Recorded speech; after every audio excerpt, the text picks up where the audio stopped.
Marketing psychology is everywhere, on websites, in stores, in commercials and ads, even in the prices you pay. It's there shaping how and what you buy. But the uncomfortable truth is most business owners and marketers never learn how to use psychology to their advantage, even though it could be one of the most powerful tools in their business. So in this video, I'm going to show you 6 psychological sales triggers that you see every day without realizing it, and how you can use them to get people to buy from you, not by tricking or manipulating, but by making it easier to build trust, guide decisions, and make your products more meaningful for buyers.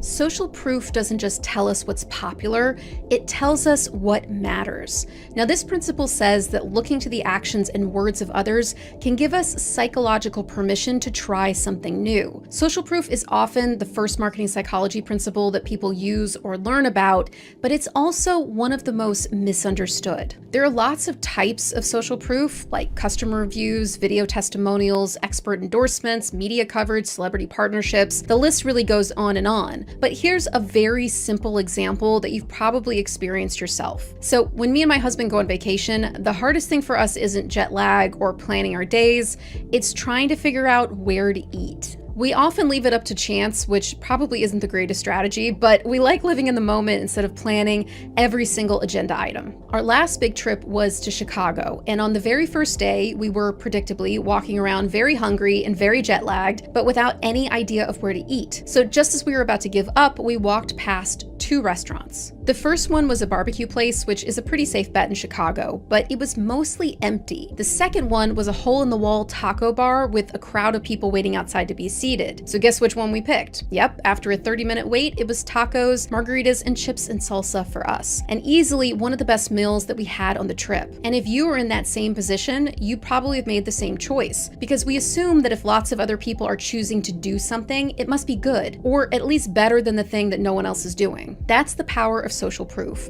While it's guaranteed to make your product or offer seem less risky, how you use it can make a massive difference to how effective it actually is, and if it boosts your sales or it damages your brand. So for example, when Chanel noticed that too many people were carrying their classic flap bag, driven by a TikTok trend, they raised the price dramatically to $10,000.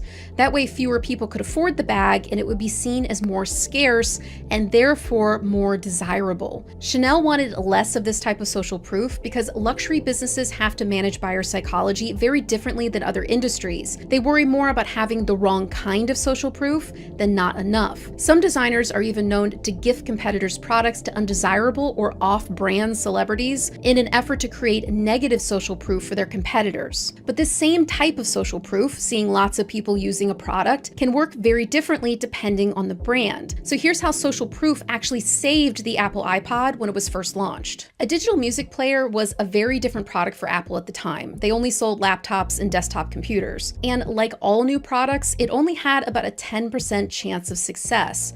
But the iPod had one secret psychological weapon up its sleeve, created consciously or not: its distinctive white earbuds.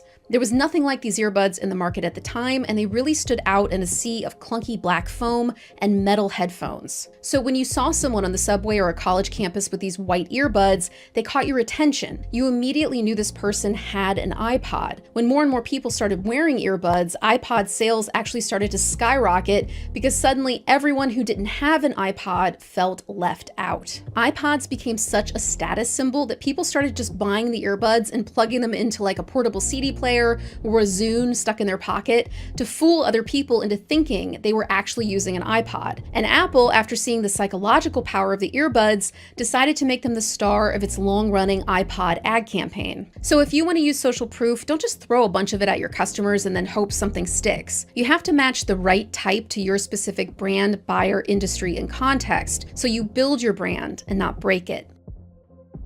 Co-creation builds emotional bonds that buyers don't want to break, and it's all down to a psychological principle called the IKEA effect. So here's an example. In the 1950s, the Betty Crocker baking brand was in big trouble. They just introduced a brand new invention to the market: instant cake mix. Now the products seem like a winner. You just add water and like boom, you have a delicious cake. But sales were struggling. Parent company General Mills knew exactly who to call: Ernest Dichter, a well-known marketing psychology consultant. Dichter did a ton of research with real 1950s housewives and discovered something interesting. That instant cake mix was actually too easy to make. You see, the people buying and using the cake mix were professional housewives, and they felt like the instant cake mix was actually so easy that it undervalued the skill involved in making a cake. Baking from scratch was a point of pride and a demonstration of love for their families. So this instant mix made them feel unnecessary in their own kitchens. And for a homemaker in the 1950s, this kind of felt like an attack on their identity. So Dichter told General Mills to remove the powdered egg from the cake mix and instead ask customers to add a fresh egg to the mix. Now, General Mills was confused, but they honestly try anything to save the struggling brand. So they changed the recipe,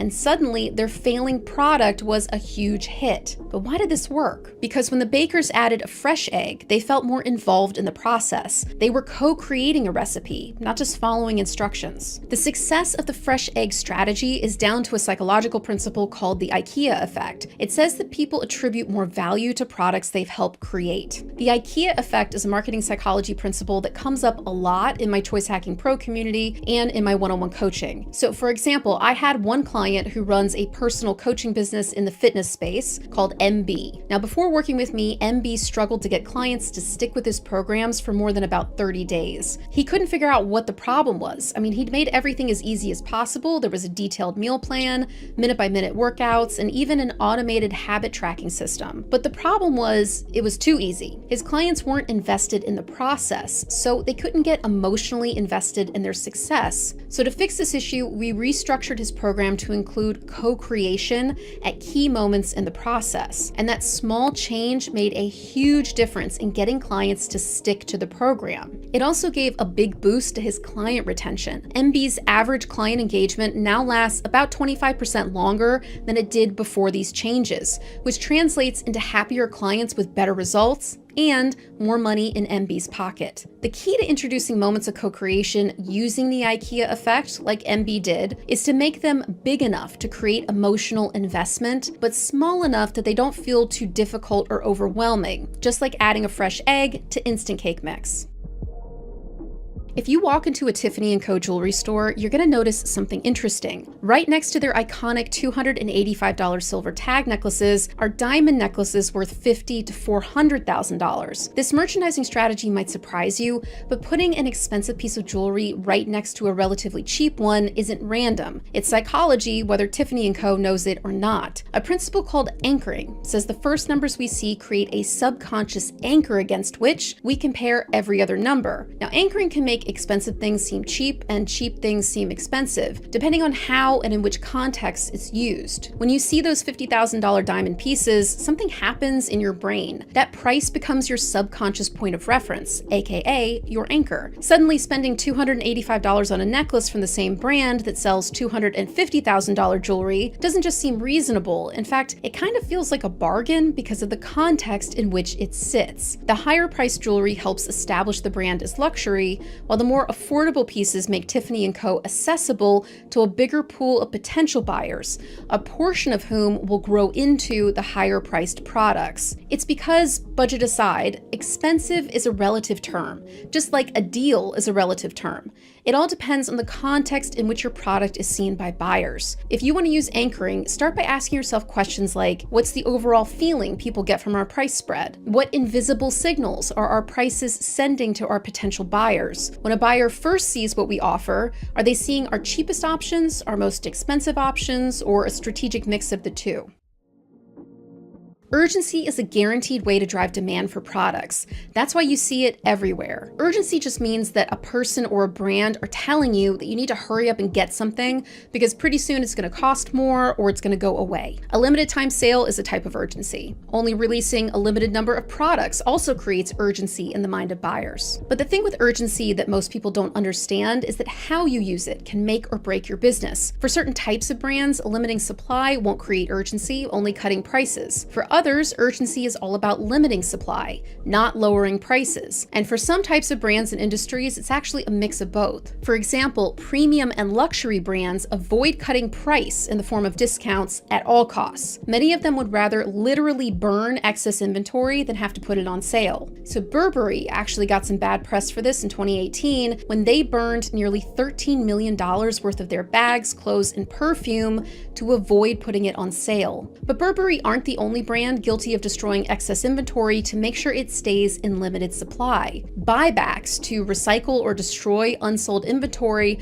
are a common practice for luxury brands like Rolex, for example, in order to control how many of their watches are out in the world. Too many watches means too much supply, which means demand falls and price falls with it. But why do luxury brands avoid discounts so much? Because discounts make buyers feel like they have all the power. Brands are trying to win them over by cutting price.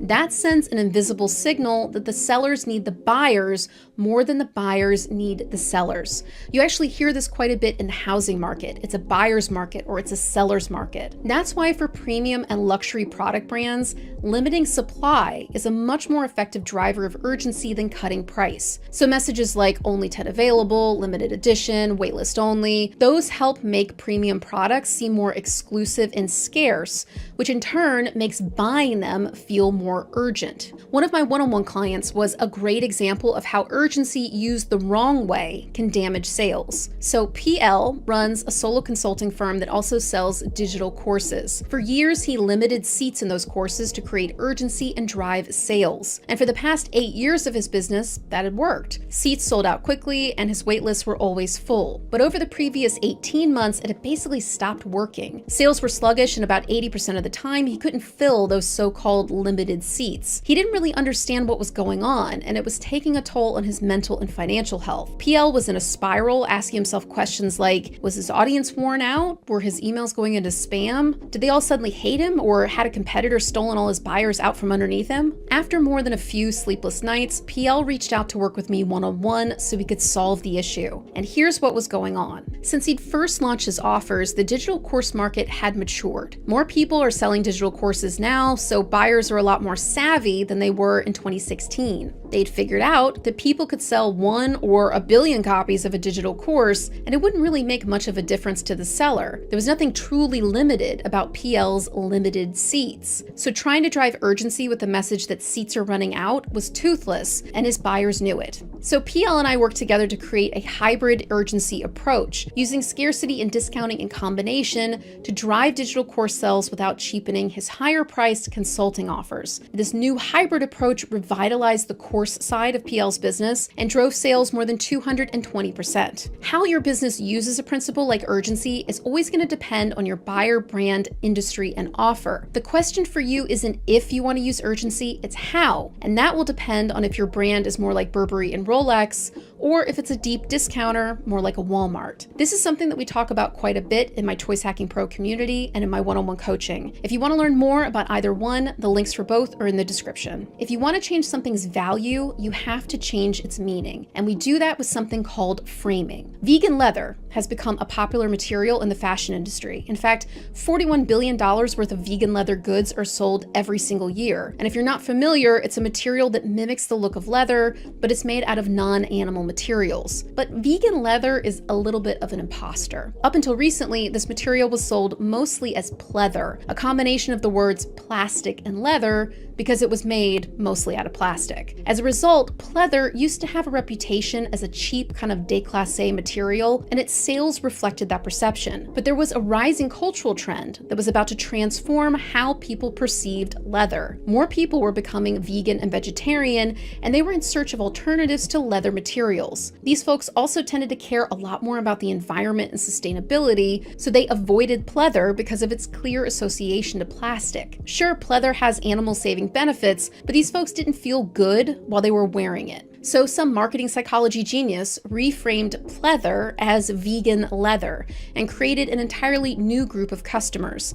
That reframe transformed how the product made people feel when they buy and wear it. Because value isn't about what something is, it's about what something means to people. You can actually see this vegan leather reframing strategy at work in lots of other brands. Grey Goose reframed vodka, long considered a rough drink at the time, into a refined, luxurious French spirit. They just doubled the price, created a beautiful bottle, talked to some failing French cognac distillers into switching over to vodka. And the world's best and only French vodka was born. De Beers reframed diamonds as not just pretty jewels, but as symbols of eternal love. They created the concept of the engagement ring and the 3-month salary guide for how much the person proposing should spend. Diamonds went from beautiful but meaningless to symbols of marriage and devotion. Framing and reframing requires a deep understanding of your buyer's psychology. This isn't just about throwing a bunch of ideas at a wall to see what sticks. You have to understand what's meaningful for your buyers and frame your offers in a way that matches what they care about, with the intention not to trick buyers, but for them to see old things in new, more meaningful and relevant ways. The right price isn't just about cost, it's also about context. And the decoy effect uses context strategically to make some options look more appealing than others. To explain how the decoy effect works and what it is, I'm going to give you a real-life example. A research team wanted to figure out if how a price was presented would affect its sales. So the team set up an experiment with The Economist, a well-known British financial magazine. They showed people 3 subscription options and asked them to choose one. It cost $59 for a digital subscription, $125 for a print-only subscription, and $125 again for a print and digital combination subscription. That middle option kind of looked like a mistake, because who's going to pay for a print-only plan when they could get both the digital and print versions for the very same price? But that middle option was actually a decoy choice, a purposely bad offer designed to make another option look better in comparison. And in this experiment, 0 people bought the print-only version, that decoy choice that was in the middle. But 84% of customers purchased the print plus digital combination, and only 16% bought digital only. Total sales were $11,444. Next, the team ran an experiment with no decoy. There was only a digital version for $59 and a print version for $125. In the no decoy version, 68% of customers bought the digital version and 32% bought print only. Total sales were $8,012. So in other words, having a decoy option actually raised total sales by 42%. The version with a decoy option made $3,432 more. That's the decoy effect at work. When you add in an option that acts as a decoy, it actually makes people more likely to choose the highest price option because the decoy makes it look even better in comparison. The decoy effect is why the medium and large sizes at Starbucks are closer in price than the small and the medium. It's why Netflix includes a standard plan that makes premium look great in comparison, and why a $45 bottle of wine makes a $50 bottle of wine feel like a bargain. Because the right price isn't just about cost, it's about context, and the decoy effect creates it. All of the principles I've covered in this video can be incredibly powerful tools when used the right way in a business. What's the right way? Well, it all depends on your industry, brand, buyer, and product. If you want to figure out how to use psychology to double your marketing effectiveness so sales and profit can double too, the best place to start is with my free newsletter that you can find at choicehackingIdeas.com, or by joining my community, Choice Hacking Pro, or working with me one-on-one. Links to learn about both are in the description. And if you want to learn about how psychology can help you price your products so they're irresistible, check out this video about how to raise your prices without losing buyers. Or if you want to know more about the marketing psychology secrets of big companies, check out this video all about how IKEA uses psychology to make you buy more. Until next time.